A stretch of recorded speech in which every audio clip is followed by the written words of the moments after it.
She'd been alone on the way to the theatre, dreaming, hoping and wishing that Maria could be with her. All of that had somehow come true, and she had walked back with Maria's hand in hers. Maria, who Simone thought had died and been buried in Sicily, hadn't. Shock and elation had released suppressed grief and disbelief.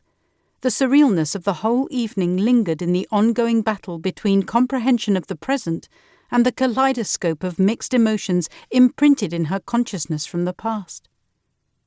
Inhaling Maria's perfume, with traces of vanilla and white musk and the strength of her hand in the small of Simone's back, was a potent reminder of all that she had missed in just over 3 months without her.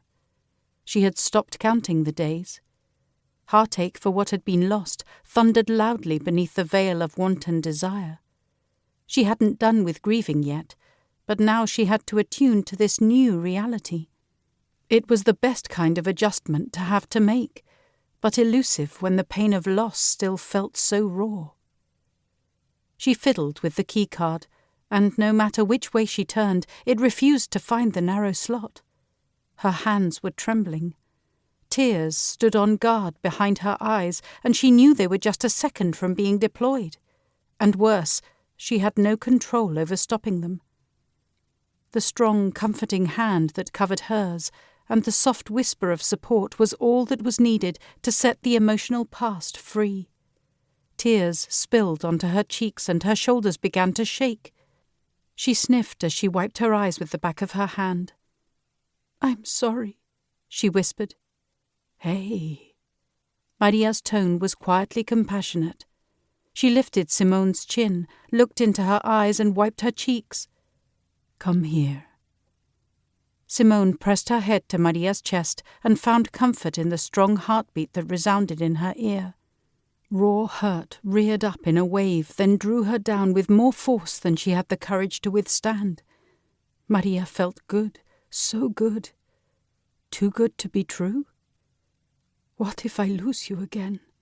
She should feel joyful, excited, ecstatic.